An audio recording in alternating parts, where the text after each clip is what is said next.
Cette semaine nous apporte la publication du compte-rendu de la réunion du FOMC. Les minutes de la réunion peuvent porter une indication sur le plan d'action futur de la Fed. Cela pourrait-il peser davantage sur la plus grande économie d'Amérique latine? Jonas, à quelle réaction de la paire dollar-réal brésilien à la publication du compte-rendu vous attendez-vous? Je ne prévois aucun message substantiel dans ce compte-rendu. Le taux de change de la paire dollar-réal est susceptible de rester à son niveau actuel de 4 réals pour un dollar américain. Il est fort probable que la Banque centrale du Brésil décide d'intervenir sur le marché des changes pour que le réal soit en mesure de rester à ce niveau, voire légèrement en dessous de 4. La Banque centrale du pays veut voir un comportement normal de la monnaie brésilienne pour que les investisseurs voient qu'il n'y a pas de menace externe ou interne pour leur position. Je suis menée à croire que le réal restera à son niveau actuel de 4 contre le dollar. Le réal a rebondi de son plus bas sur 3 mois cette semaine après des efforts accrus de la Chine destinés à stabiliser ses marchés boursiers. Le pessimisme généralisé entoure la Chine. Quels sont les risques pour la paire de devises concernée à moyen terme? Il est à noter que la Chine a ajouté beaucoup de doutes et de volatilité sur les marchés financiers émergents. Le marché du Brésil en a également subi l'impact. Vu que les conditions de stress sont susceptibles de rester en place au cours d'une période prolongée, dans 3 mois, la paire dollar-réal est censée s'établir au niveau de 4,10. Dans le cadre d'un scénario normal, la Chine devrait être en mesure de se remettre sur les rails.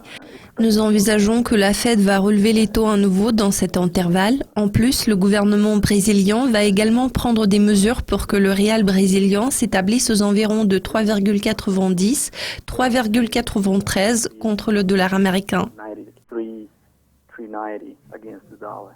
La croissance brésilienne a été révisée à la baisse. Le taux de chômage et une augmentation rapide de l'inflation représentent une source de préoccupation. Les analystes envisagent une profonde récession au Brésil en 2016. Comment pouvez-vous caractériser la situation actuelle au Brésil et quelles sont vos prévisions pour 12 mois?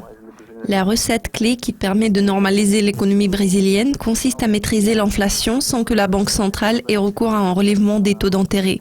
Nous envisageons une augmentation de l'excédent commercial, ce qui est d'autant plus important. Le gouvernement sera finalement capable de travailler sur le déficit budgétaire. Pourtant, si d'ici la mi-2016, ces conditions ne sont toujours pas respectées, je prévois une dépréciation du réal brésilien de 10% d'ici la fin de l'année 2016. Si ce scénario se matérialise, la monnaie brésilienne pourrait attendre 4,40 contre le dollar américain d'ici la fin de cette année. En situation normale, si l'économie renoue avec la croissance et l'excédent du compte courant augmente conformément aux attentes, je prévois que le réal s'établira aux alentours de 3,80 contre le billet vert. Il est important de suivre la réaction du gouvernement brésilien ainsi que de mesurer le degré d'impact des conditions externes et internes sur la monnaie brésilienne et sur le taux de change de la paire dollar américain-réal brésilien.